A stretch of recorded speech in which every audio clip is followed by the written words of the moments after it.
उपस्थित श्री भूपेंद्र हुमड़, श्रीमती रेखा हुमड़, देव, वीना, मायरा, अंकुश, प्रेक्षा, अनीशा हुमड़ एवं समस्त हुमड़ परिवार, Mumbai Vapi, firm premium poly alloy limited.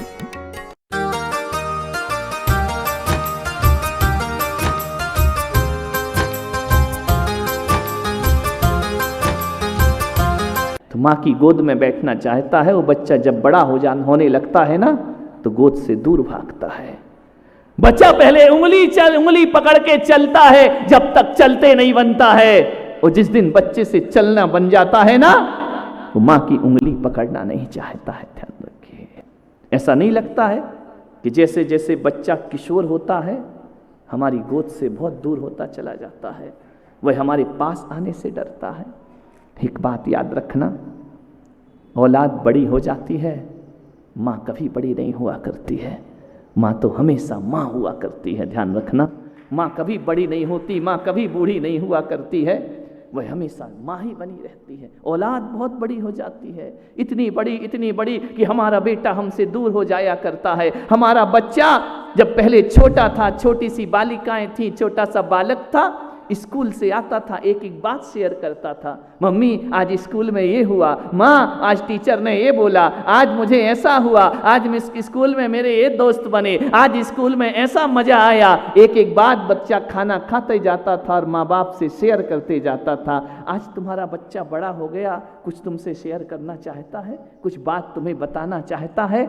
नहीं, मालूम है, पहले वो माँ को मित्र समझता था, पिता को मित्र समझता था, लेकिन जैसे जैसे किशोर अवस्था आती है ना, अब तुम मित्र नहीं हुआ करते हो। उसके मोबाइल पर उठा करके देखो, वह फेसबुक में, वह कंप्यूटर में, वह इंटरनेट में, वह अपने फ्रेंड्स ग्रुप बनाया करता है, वह अपने दोस्त बनाया करता है, ना जाने कितने कितने दोस्त बनाता है। विचार करिए, आज का माहौल मैं आपके सामने चित्रित करने का प्रयास कर रहा हूँ।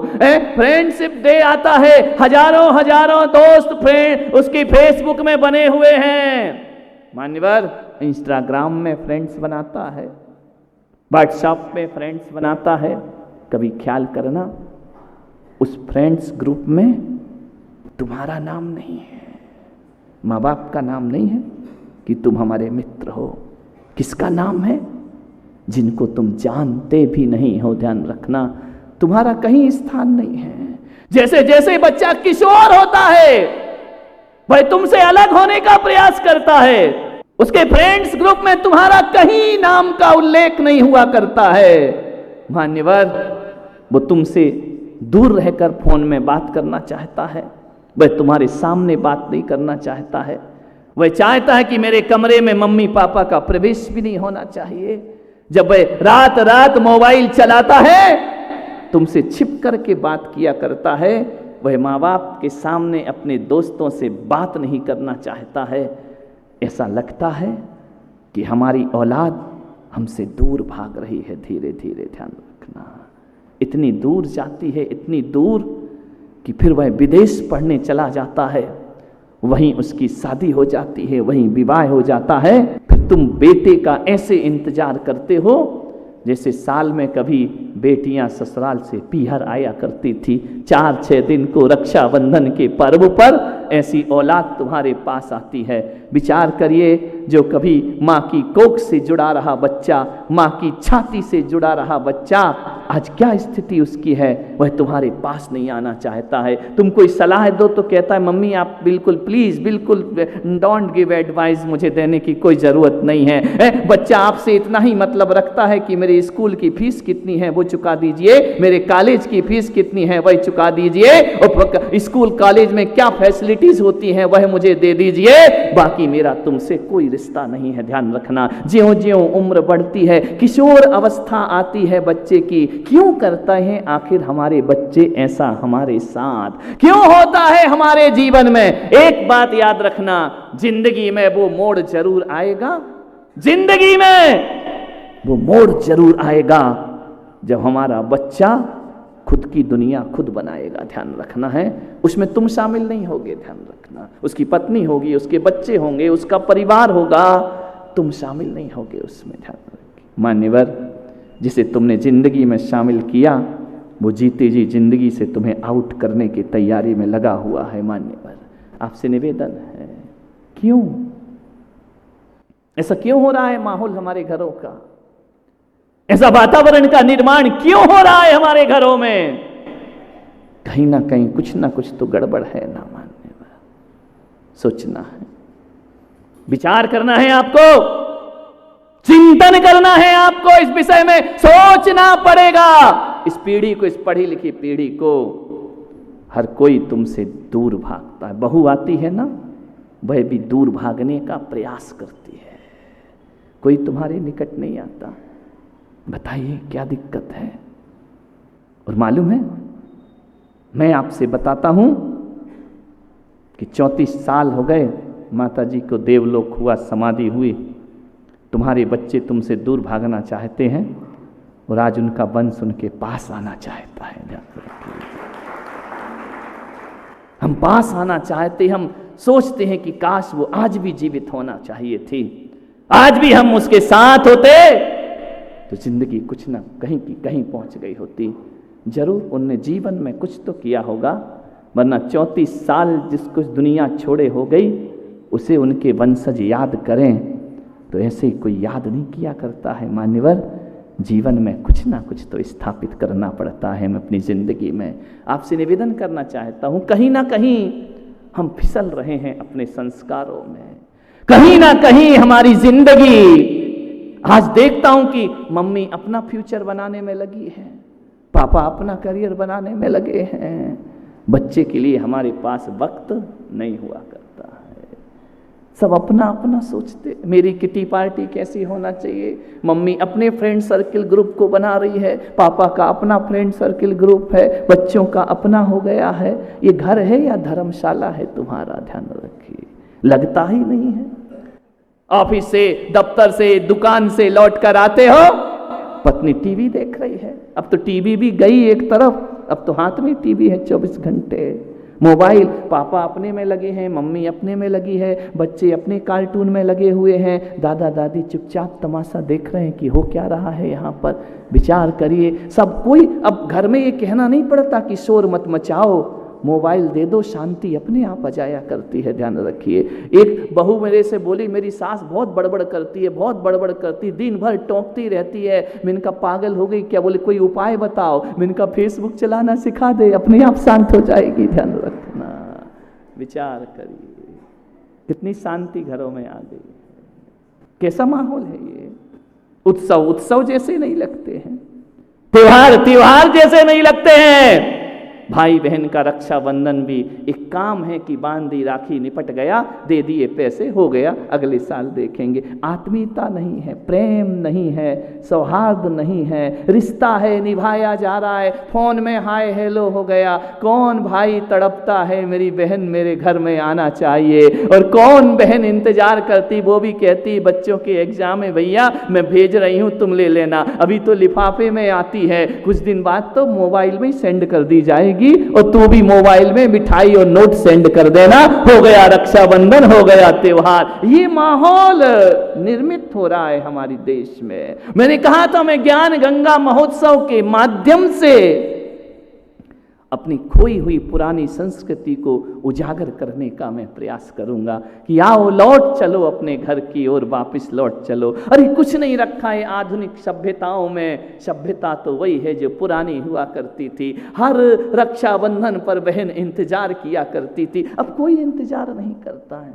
एक औपचारिकता बच गई है, आत्मीयता दूर हो गई हमारी। मान्यवर, इतने आधुनिक हो गए हम इतने पाश्चात्य संस्कृति का अंधानुकरण करने लगे। क्या हम कुछ सौंप सकते हैं अपने बच्चों को? मान्यवर, आपकी उम्र हो रही है, कुछ 50 में है, कुछ 50 से ऊपर है, अभी भी नहीं सोच रहे हो कि आने वाली पीढ़ी को क्या दे करके जा। हाँ, सोच रहे हो ये मकान बड़े के नाम कर दूंगा, ये दुकान छोटे के नाम कर दूंगा, और बुढ़ापे में जो मुझे खाना पीना देगा ये सारे गहने उसको दे दूंगा। ये सौंप करके जाओगे? मान्यवर, ये सौंपा तो तुमने बहुत गहरा मजाक किया अपनी जिंदगी के साथ। मैं आज आप लोगों के बीच मैं चाहता हूं कि आज जब यहां से उठ करके जाएं तो आज ही वसीयत लिख देना अपनी जिंदगी की।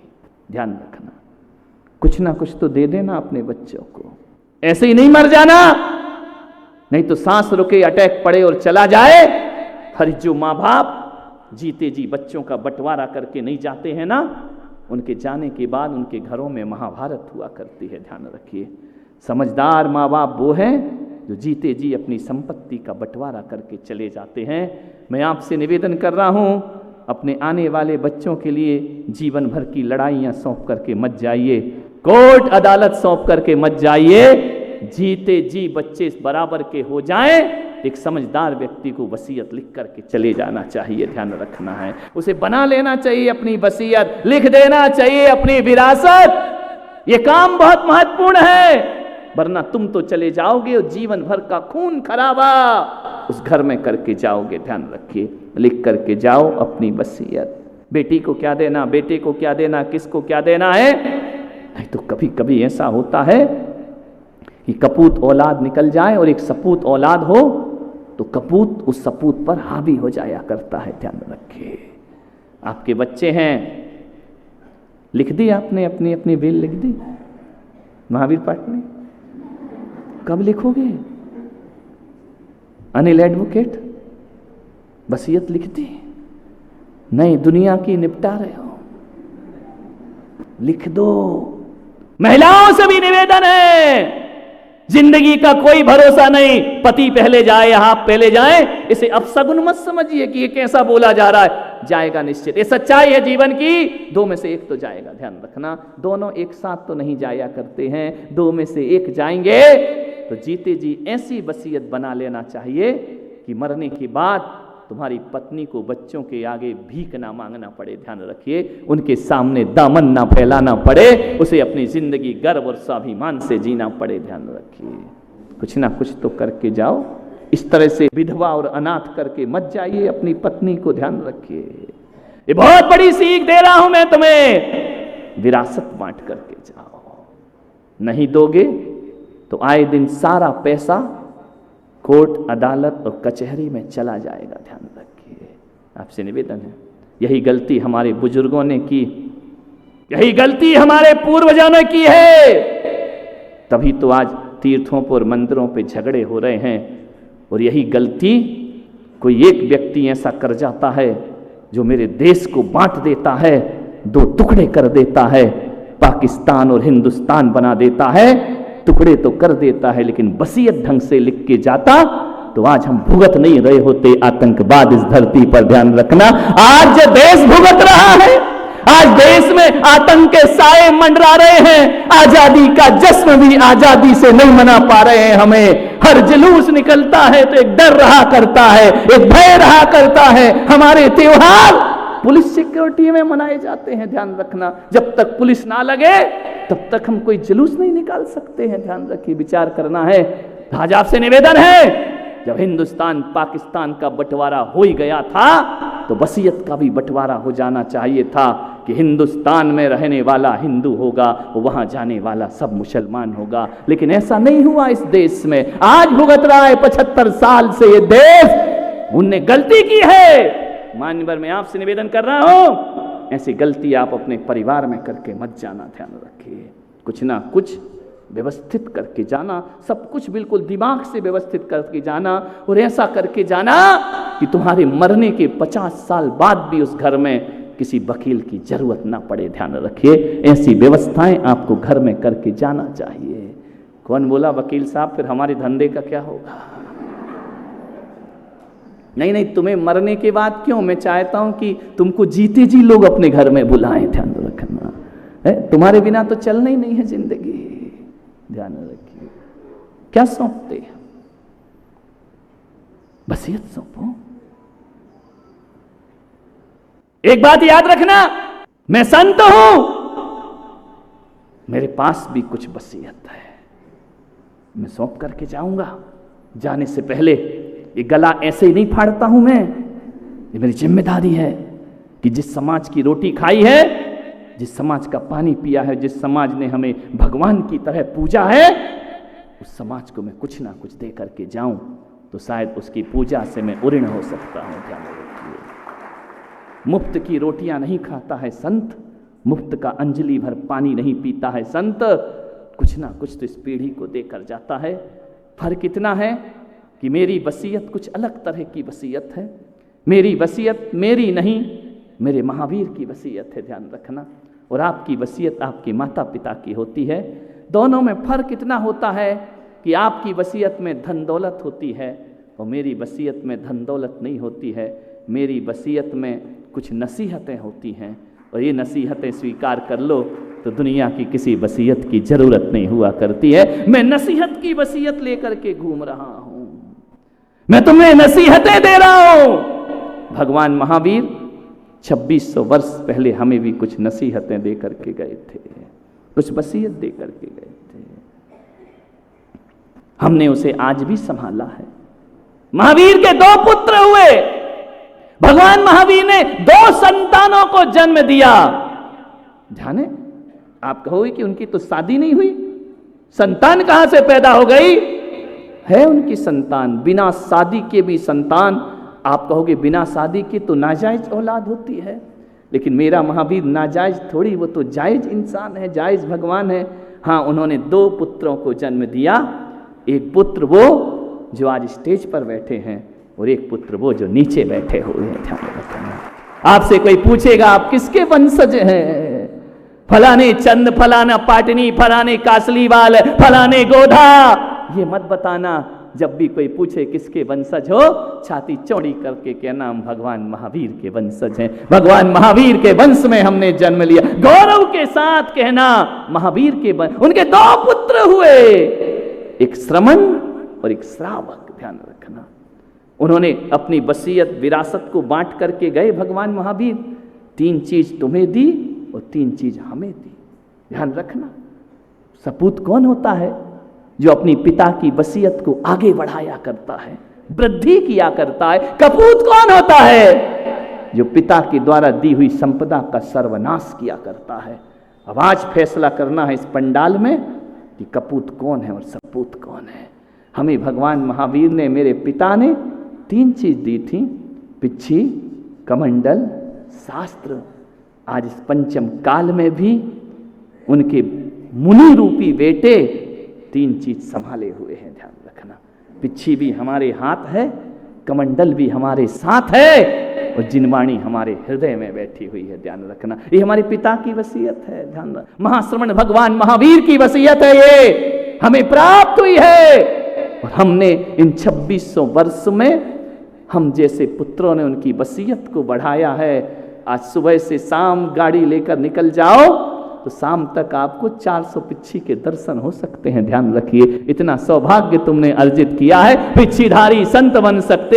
एक और ये संत की लाइन में पीछे बैठे हैं, आज कपड़े में हैं, कल महावीर के पुत्र बन करके खड़े हो जाएंगे। ध्यान रखना। सोचना, कई लटके पड़े हैं, उनके भाग्य में नहीं है तो क्या कर सकते हैं।